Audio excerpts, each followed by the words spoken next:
Hey guys, welcome. Welcome aboard if you're brand new, welcome back if you're not, and welcome home if that sits perfectly for you. Today we want to talk about what's up this week for the week of November 4th through the 10th, 2024. I can't stop laughing like that. I don't know. It's freaking me out. We are coming off of a Mars-Pluto opposition exacting on the day before this week begins. So let's carry that energetic into this week. On Monday the 4th, we start with a Sagittarius moon squaring retrograding Saturn. The sun in Scorpio trines Saturn. And then that Saturn moon is going to oppose Jupiter, trine Chiron, and conjunct Venus. Monday, right? It's a yo-yo kind of day. So you might wake up feeling some kinds of ways. And the key is that might be due to some stuff in your dream time.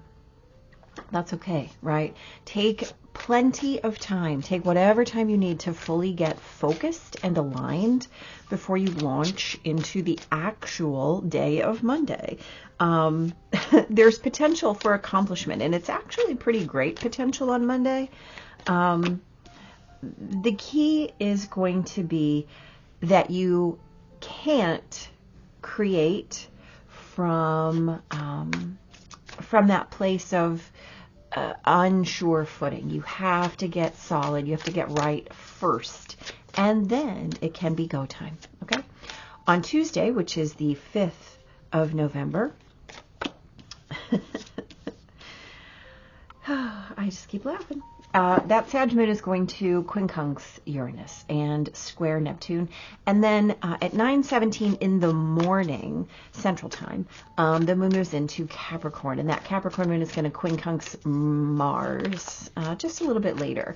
So this is a little bit more Dreamtime rumblings, right? Here's the deal. This time you have experience in this. You know what to expect as Neptune does her little dance overnight. The moon in Capricorn is going to give you a pretty healthy perspective today and a desire to be in full function, okay? Now, you get to choose whether you're going to use that energy to hold space for your own desired highest and best, right? In action. So the key is in action. So what are you going to do on Tuesday, the 5th of November? That is up to you, right? How you choose to be in function is up to you. On Wednesday, the 6th of November, that Capricorn moon is going to sextile both Saturn and the Sun, quincunx Jupiter, and square Chiron. Here's the deal. On Wednesday, remember that narrative creation is only done in the now, okay? Though you might feel surrounded by, let's call it, conflicting versions of reality on Wednesday, the one that you hold, the one that you choose to amplify is the only one that matters, right? So my best advice is stand firm. Be fully present.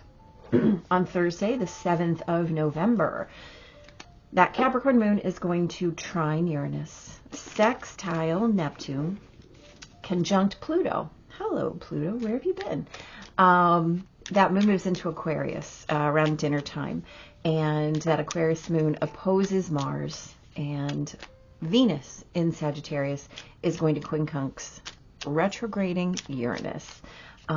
This is a day that really strongly witnesses the oppositions, tradition versus innovation, the old versus the new, okay?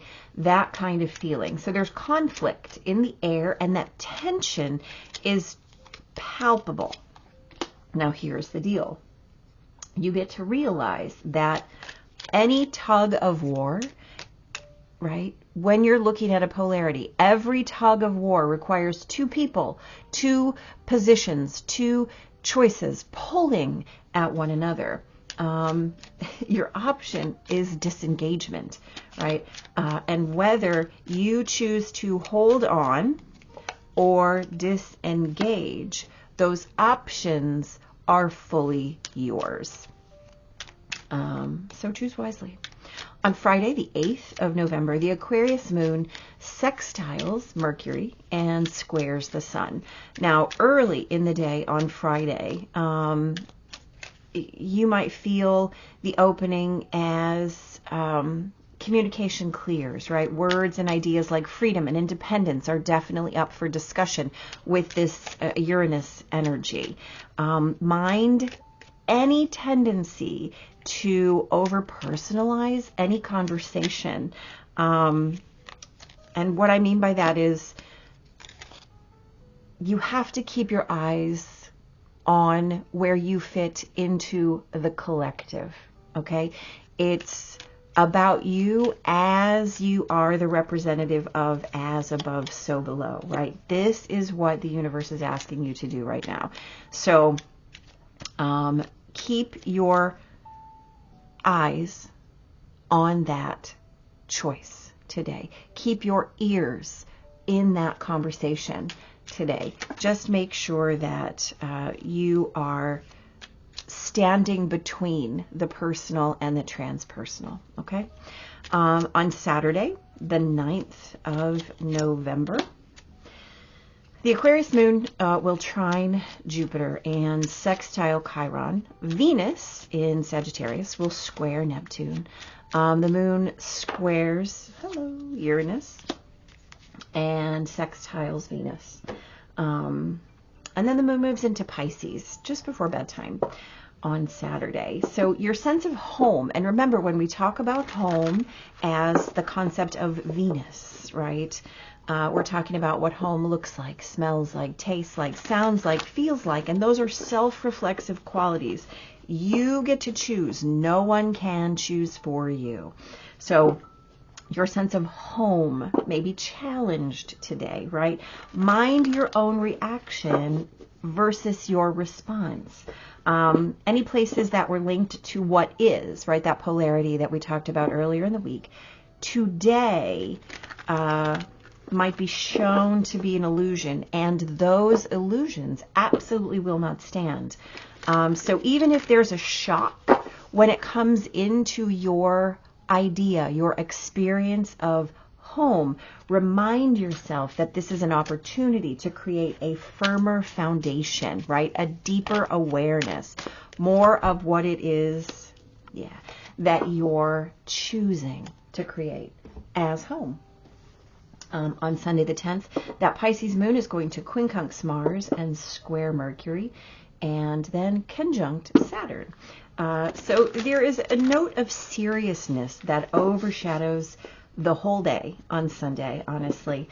And here's the deal. Though you really want to get stuff done, and talk in terms of plans and absolutes and this is what I want to do, this is what I'm going to do, the energy of the day doesn't really lend itself to that sort of an agenda. And remember that may not be your experience, but there's supporting energy and then there's energy that makes things hard. And when we understand the energy, what we're doing is working with the energy that allows us to move the most easily through life, right? So you might be better off waiting. Make a to-do list, right? Write some things out and allow your actions to come later. That's okay, right? That's okay. Let's talk. On Monday, we have the 10 of Cups and the 5 of Swords. This is interesting energy. We talked about it as a yo-yo day. This is evident right here. Again, ideas that kind of bleed over into your day, right? You have a lot of potential to get things done. It's about choosing, right, to put your feet on the ground. It's about choosing to let go of these, let's call them ideas or urges or concepts. Like, let go of your need to be right. We're air quoting that because there's only perspective. There's no right? There's just what is. So the way that you think about a thing and the way that you feel about a thing may absolutely be in conflict. If you can choose to put your feet on solid foundation first, you will, let's say, prevent some very unwanted consequences later. On Tuesday, the 5th of November. Yeah, beautiful. So we're talking about those dreamtime rumblings, right? As the moon moves into Capricorn, you are asked to really get into what it is that you want as your perspective, right? Making those choices to be in action from your highest and best, not to be disengaged, instead to be right up in the creation of what it is that you want. And remember that both sides of that polarity are creation and destruction, right? So you can't look away. The only way that you can be wrong, we're air quoting there again, is to disengage. And even that is a choice. And if that's what you need to do, that's fine. But if you're really functioning as your highest and best, you have to be in action, right? Not distraction, not detachment. On Wednesday, lovely, the Sun and the Hermit. Right. Narrative creation. We're talking about narrative creation and conflicting versions of reality. Okay. And we said that the one that you are holding, the version that you're telling, the version you're amplifying, is the only one that matters. Here's the deal. Lit from within, lit from without, this as above, so below concept, as within, so without, there's no difference, right? The light source is the light source, whether it's bright and external or, internal and heart-based. It doesn't matter. Your version of reality is still your version of reality. Tell that story as the light. Tell that story as the light, right? Stand firm, because the light is where you are. Bring the light to every situation, and there is never darkness. On Thursday, we have the 10 of Wands and the 9 of Pentacles. Okay, so we talked about this as a day of opposing polarities, right? Tradition versus innovation, old versus new. Again, internal versus external. If there's that conflict in the air, it's showing you what it is that you need to do. Tug of war only happens when you're holding on. This 10 of Wands says, what are you holding on to, right? What ropes are in your hand that you are dragging around? The 9 of Pentacles, this is a card of wish fulfillment. This is, I have everything I need. I get it easily, right? Everything comes to me because I magnetize it, right? This is a card of absolutely self-sufficiency, self-creation. And this is a card of being attached to way too much. So ask yourself where you fall along those lines and choose in that moment from there. On Friday, the 8th of November, we have we've got the Hermit again, and we have the 10 of Cups again, right? Yeah.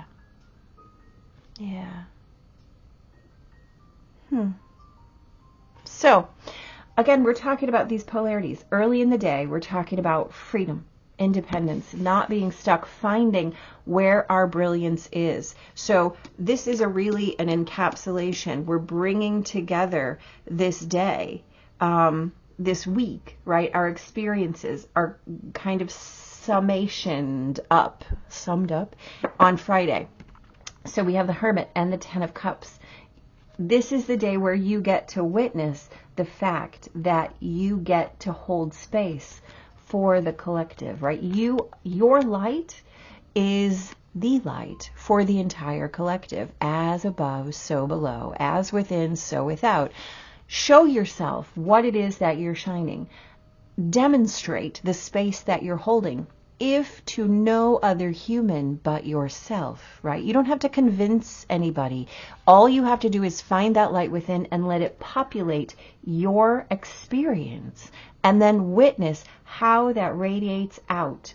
Whether or not people choose to pick up your light is up to them. That's their journey. It's not your journey, right? Keep your eyes on the collective. Choose your freedom. Choose your independence. That's how this works, right? That's how this works. On Saturday the 9th, we have the Three of Swords and Judgment. Now, this is interesting. We talked about this as how your sense of home, right, is challenged today. Minding your reactions, minding your responses, and making sure that you're in the present, right, not in the past. Generally, the Three of Swords is an indicator of something that has happened, right, that you're experiencing as a loss, as hurt, as a betrayal. You get to choose where you move forward with that, how you move forward with that, and whether you move forward with that, right?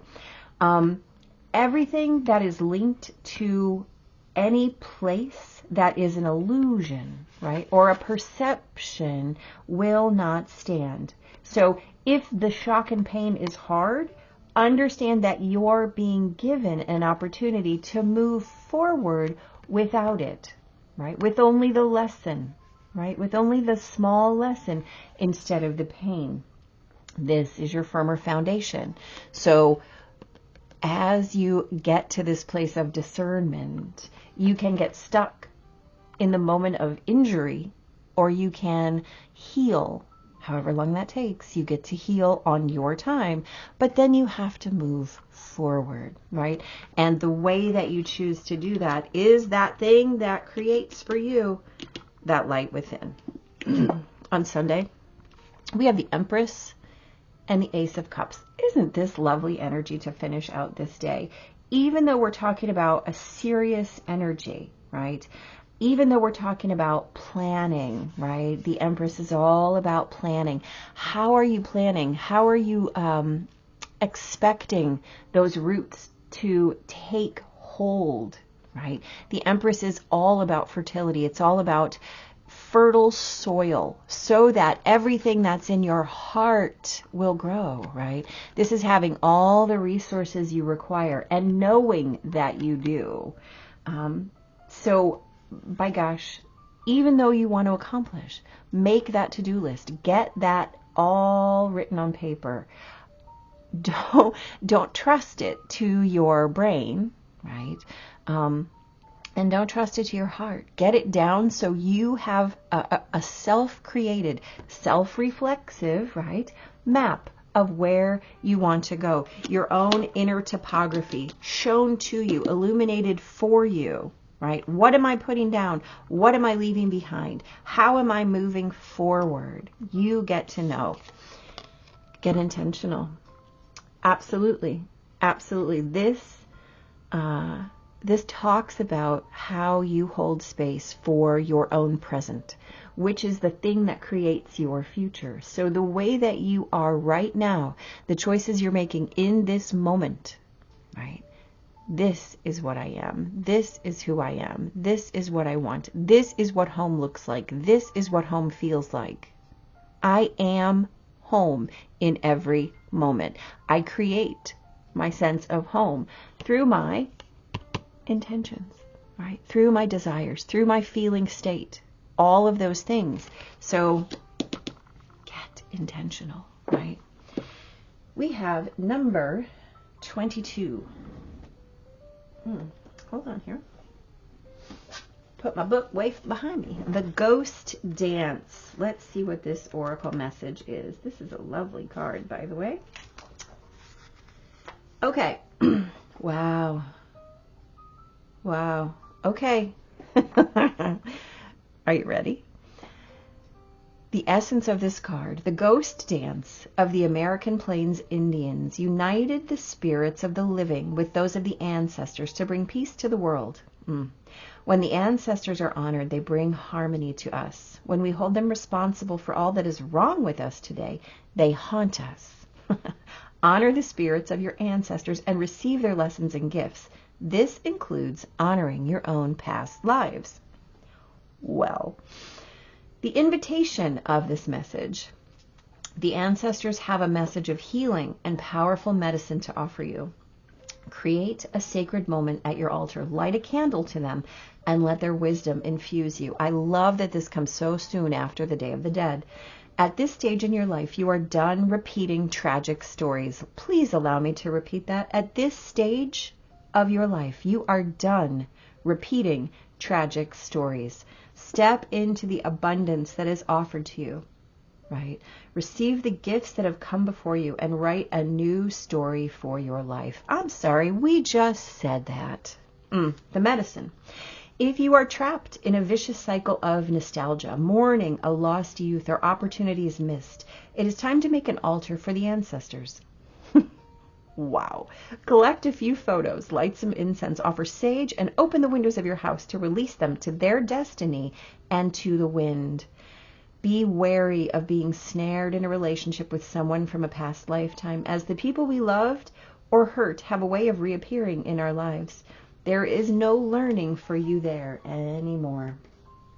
So we kind of talked about all those things, right? Where are the ghosts in your experience, right? Whether that is a situation, a circumstance, a teaching, a learning, right? How have you deeply found those things? How have you explored what is keeping you from this brilliant abundance, right? That is your life.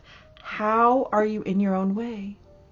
Where are your ghosts? And can you find the way to move intentionally beyond them, right? You only carry those ghosts as much as you are engaged in that tug of war. So, wow, y'all. I love this week. There is a lot of progress available to be made. Again, as above, so below. Your personal progress is progress for the collective. Do not doubt it. So, yeah, do your work. No matter what is happening externally to you, remember that that's just a reflection of what you're feeling internally. Do your work and see what happens, right? Whew. All right, guys. I love it. Have a great week. Come back and see me. Be blessed.